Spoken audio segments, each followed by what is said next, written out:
मुथूट का BL product अभी market में बहुत डिमांड पर है। मुथूट बीएल में कौन कौन से केस अप्रूव होते हैं और कौन कौन से केस रिजेक्ट होते हैं, लेकिन इसके लिए सही पॉलिसी और लॉगिन प्रोसेस का पता होना बहुत जरूरी है। इस वीडियो को देखने के बाद आपको पॉलिसी से लेकर डिसबर्समेंट तक का पूरा प्रोसेस समझ आ जाएगा। सबसे पहले हम मुथूट में लॉगिन के बेनिफिट की बात करते हैं। पहला सबसे बड़ा बेनिफिट है लोन अमाउंट 50,000 से 5 लाख रुपए तक देता है। दूसरा सबसे बड़ा बेनिफिट है यहाँ पे कोई भी इनकम प्रूफ की रिक्वायरमेंट नहीं है, कोई भी इनकम डॉक्यूमेंट आपको नहीं देने हैं। ये लोन पूरा सिविल बेसिस है। अगर किसी कस्टमर का सिविल अच्छा है आप उस केस को लॉगिन कर सकते हो। मुथूट का लॉगिन से लेकर डिस्पोजल तक का पूरा प्रोसेस डिजिटल है। अगर आपके पास कोई ऐसा कस्टमर है जिसके पास कोई बिजनेस प्रूफ नहीं है तो आप नया उद्यम बना के भी मुथूट में लॉगिन करा सकते हो। ये बहुत बड़ा बेनिफिट है। मुथूट का सबसे बड़ा बेनिफिट है सेम डे डिसबर्समेंट। अगर कोई केस आप मॉर्निंग में कंप्लीट कर देते हो तो चांसेस हैं कि शाम तक वो डिसबर्स हो जाएगा। मुथूट में फायदे तो आपने जान लिए, अब हम बात करते हैं आपके पास जो कस्टमर है उनका मुथूट में लॉगिन कर सकते हो या नहीं। सबसे पहले आप जिस कस्टमर का लॉगिन कर रहे हो उसका सिविल स्कोर चेक करो। या तो उसका सिविल स्कोर 700 प्लस होना चाहिए -1।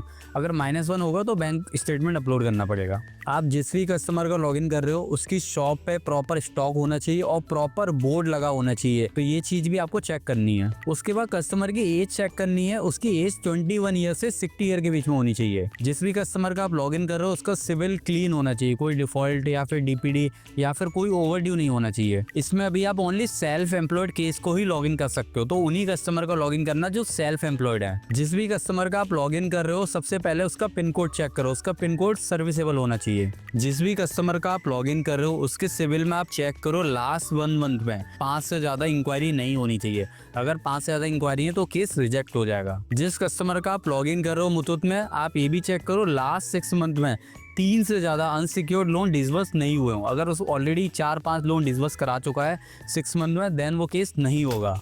अब हम लोग डिस्कस करेंगे कुछ ऐसे पॉइंट जो कैपिटल माइंड में सबसे ज्यादा चलते हैं। किसी कस्टमर के पास अगर बिजनेस प्रूफ नहीं है तो क्या करना चाहिए। आप नया उद्यम बना सकते हो बट उसमें जो डेट है वो 2 साल पुरानी डालनी है आपको।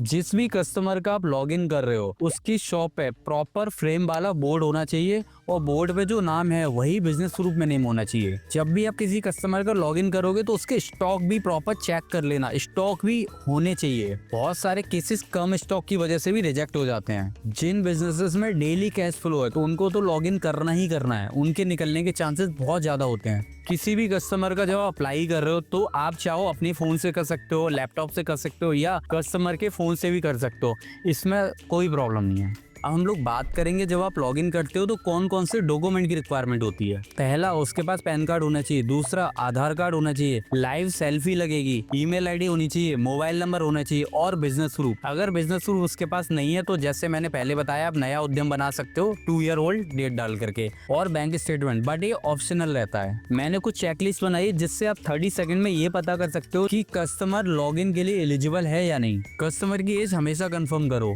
और पिन कोड सर्विसेबल होना चाहिए। हमेशा सेल्फ एम्प्लॉयड केस को ही लॉगिन करना है। लॉगिन से पहले हमेशा कस्टमर के स्टॉक एंड बोर्ड का फोटो चेक करना है। इन पॉइंटों को चेक करने के बाद आपको एक आइडिया मिल जाएगा एक कस्टमर लॉगिन के लिए एलिजिबल है या नहीं।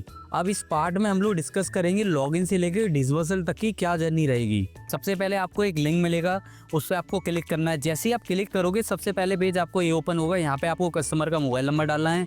मोबाइल नंबर डालने के बाद आप OTP डालोगे, देन सबमिट करोगे। उसके बाद हम लोग दूसरे स्टेप पे आ जाएंगे। यहाँ पे कस्टमर का पैन कार्ड नंबर, उसका नाम, उसकी मदर का नाम, फादर का नाम, मैरिटल स्टेटस क्या है, वो सेल्फ एम्प्लॉयड ही हमेशा कस्टमर को लॉगिन करना है तो सेल्फ एम्प्लॉयड सिलेक्ट करना है। Purpose of the loan, email ID, कितना अमाउंट रिक्वायर्ड है। जब ये सारी आप डिटेल डाल दोगे उसके बाद आगे ऑप्शन आएगा आई कंफर्म का, उस पर आपको आई कंफर्म करना है। जैसे आप आई कंफर्म करोगे कस्टमर की मेल आईडी पे OTP जाएगा, वो OTP आपको डालना है। OTP डालने के बाद आपको नेक्स्ट जो स्क्रीन दिखेगी वहाँ पे वो उद्यम की डिटेल मांगेगा। अगर आपके पास उद्यम नहीं है तो अभी आप स्किप कर सकते हो, बाद में बना सकते हो, कोई प्रॉब्लम नहीं। अगर आपके पास उद्यम है तो आप यहाँ पे उद्यम का नंबर डाल सकते हो। उद्यम का जैसे आप नंबर डालोगे उसके बाद आई कंफर्म करोगे, देन आपको यहाँ पे एड्रेस डालना है अपने बिजनेस का, जो भी आपका एड्रेस है। फिर उसके बाद यहाँ पे हमें बिजनेस की डिटेल डालनी है, जैसे बिजनेस का नाम, date of the incorporation, industry, annual turnover, basic जो भी डिटेल है वो डालनी। जैसे हम वो सारी डिटेल डालेंगे देन हम सबमिट पे क्लिक करेंगे, या तो केस यहाँ पे रिजेक्ट हो जाएगा या अप्रूव हो जाएगा। अगर अप्रूव हो जाएगा यहाँ ऑफर शो होगा। ये जो ऑफर आया है ये पूरा सिविल बेस है, या तो आप इसको नेक्स्ट कर सकते हो, अदरवाइज आप स्टेटमेंट भी अपलोड कर सकते हो। बट स्टेटमेंट अपलोड करोगे वहाँ पे प्रॉब्लम ये है, अगर स्टेटमेंट अच्छा नहीं हुआ तो केस रिजेक्ट हो जाएगा। मान लो कि मैंने ये ऑफर एक्सेप्ट कर लिया। ऑफर एक्सेप्ट करने के बाद आपको यहाँ पे 2-3 ऑप्शन दिखेंगे, जैसे upload a business proof, upload a relationship proof, employment proof, जो भी है वो सारी डिटेल आप यहाँ फिल कर सकते हो। जैसे आप डिटेल फिल करोगे उसके बाद ही सीधे रिडायरेक्ट हो जाएगा डिजी लॉकर पे। डिजी लॉकर वाले पार्ट पे आने के बाद आपको क्लिक करना है, डिजी लॉकर उस पर डिटेल फिल करनी है। फिल करने के बाद यहाँ पे लाइव लोकेशन मांगेगा, तो हमें लाइव लोकेशन अलाउ करनी है, और कस्टमर की सेल्फी अपलोड होगी। सेल्फी अपलोड होने के बाद हम लोग नेक्स्ट आ जाएंगे। यहाँ पे कस्टमर को अपना करंट एड्रेस कंफर्म करना पड़ेगा, तो जैसे उस पर क्लिक करोगे वहाँ पे एड्रेस आधार वाला फैच हो गया होगा, उसको ही यस करना है। नो करोगे तो केस रिजेक्ट हो सकता है। देन फिर ये बिजनेस के फोटो मांगेगा, जिसमें वो स्टॉक के फोटो, वो हमें फोटो डालने हैं। जैसे ये डाल दोगे उसके बाद हमें नेक्स्ट करना है। जैसे हम नेक्स्ट करेंगे तो यहाँ पे शो होगी ये वाली स्क्रीन, जहाँ पे लिखा होगा 48 आवर तक वेट करो। अब इसके बाद की मैं जर्नी बताता हूँ। जैसे ये स्क्रीन शो होती है तो हमें 60 मिनट तक वेट करना है कस्टमर के पास। 2 लिंक आएंगी, एक वीडियो पीडी, एक वीडियो केवाईसी। सबसे पहले वीडियो केवाईसी करनी है। वीडियो केवाईसी के लिए क्या करना है, उस लिंक पे क्लिक करना है। जैसे क्लिक करेगा वहाँ पे एक एजेंट कनेक्ट होगा, और कस्टमर के पास ओरिजिनल पैन कार्ड होना चाहिए। वो ओरिजिनल पैन कार्ड शो करेगा, देन वीडियो केवाईसी कंप्लीट हो जाएगी। अब दूसरा स्टेप आएगा वीडियो पीडी। वीडियो पीडी के टाइम पे हमें कुछ डॉक्यूमेंट कस्टमर के पास होने चाहिए, जैसे उसके पास उसका बिजनेस प्रूफ होना चाहिए, अगर नहीं है तो नया बना सकते हैं उद्यम, जैसे मैंने बताया। शॉप पर जो बोर्ड है वो प्रॉपर होना चाहिए, शॉप पर स्टॉक होनी चाहिए। अगर किसी कस्टमर का लोन अमाउंट 99,000 से ऊपर का तो उसके ओन हाउस प्रूफ भी होना चाहिए। ये 4 डॉक्यूमेंट उसको अपने पास रखने हैं। देन उसको वीडियो पीडी वाली लिंक पे क्लिक करना है, वहाँ पे एजेंट कनेक्ट होगा, वो सारी चीजें चेक करेगा। जब ये सब कुछ होने के बाद आपका केस अंडर क्रेडिट चला जाएगा। हमें 4-5 घंटे वेट करना है कोई क्वेरी आ रही है या नहीं। अगर कोई क्वेरी नहीं आती है केस मूव हो जाएगा डायरेक्ट क्रेडिट को। देन केस अप्रूव होता है, नेच और एग्रीमेंट की लिंक मिल जाएगी, उसको आप कंप्लीट करोगे। विद इन 30 मिनट कस्टमर के अकाउंट में पैसे चले जाएंगे। अगर किसी रीजन से क्रेडिट को केस ओके नहीं लगता है तो वहाँ पे केस रिजेक्ट हो जाएगा। फिर उसके बाद हम लोग कुछ नहीं कर सकते।